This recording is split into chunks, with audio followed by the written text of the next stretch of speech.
অতিরিক্ত কোনো কিছুই ভালো না, সেটা মানুষের ক্ষেত্রেই হোক বা গাছের ক্ষেত্রে। ভালো করতে গিয়ে কখনো কখনো বেশি কিছু করে ফেললে ক্ষতি হয়ে যায়। আসসালামু আলাইকুম, ওয়েলকাম টু অ্যানাদার জগা খিচুড়ি ব্লগ।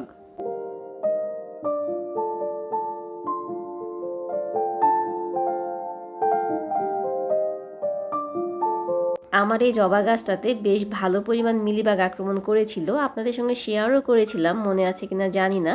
তো ওইটার জন্য আমি শ্যাম্পু এবং ডিটারজেন্ট পানি স্প্রে করেছিলাম। মনে হচ্ছে ওইটার ডোজটাই বেশি হয়ে গিয়েছে, যার ফলশ্রুতিতে এটার যতগুলো পাতা ছিল সবগুলোই হলুদ হয়ে পড়ে গেছে। আমি শিওর না, বাট আমার কাছে এটাই মনে হচ্ছে। একটা জিনিস লক্ষ্য করেছেন, এত স্ট্রেসে থাকার পরেও এই গাছটা কিন্তু ফুল দিতে ভুলেনি। এ ধরনের নিঃস্বার্থ ভালোবাসাগুলো একমাত্র নেচার থেকেই পাওয়া সম্ভব।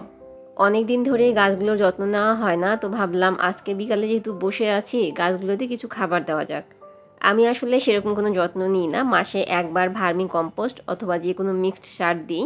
মাঝে মাঝে সরিষার খোল, সবজির খোসা ভেজানো পানি অথবা কলার খোসা ভেজানো পানি এগুলো দেওয়া হয়, তবে অনেক দিন ধরে দেওয়া হয়নি। শুধু কি গাছকে খাবার দিলে হবে?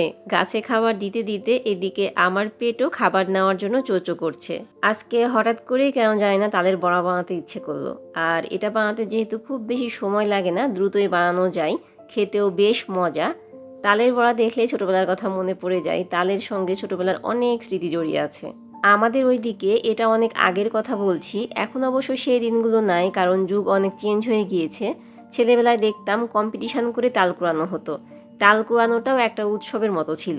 সেই সাথে প্রতিটা ঘরে ঘরে তালের রস দিয়ে বানানো বড়া এবং পিঠাপুলির উৎসব লেগে যেত। বিশেষ করে আমাদের অঞ্চলে একটা বিখ্যাত পিঠা আছে যেটাকে তালের বড়া বলে, তবে এরকম ছোট ছোট না, অনেক বড়।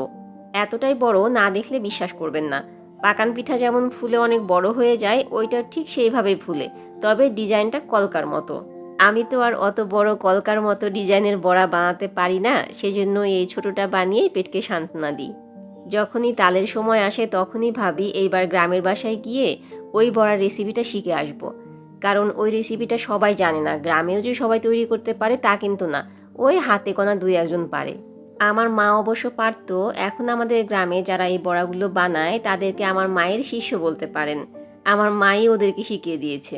আপনাদেরকে সুন্দর বড়ার গল্প শোনাতে শোনাতে আমার অসুন্দর বড়াগুলো ভাজা হয়ে গিয়েছে।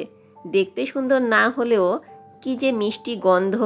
পুরো বাসা তাল বড়ার গন্ধে মো মো করছে। যেহেতু এর মধ্যে নারকেল দেওয়া থাকে সেজন্য খেতে বেশ মজা।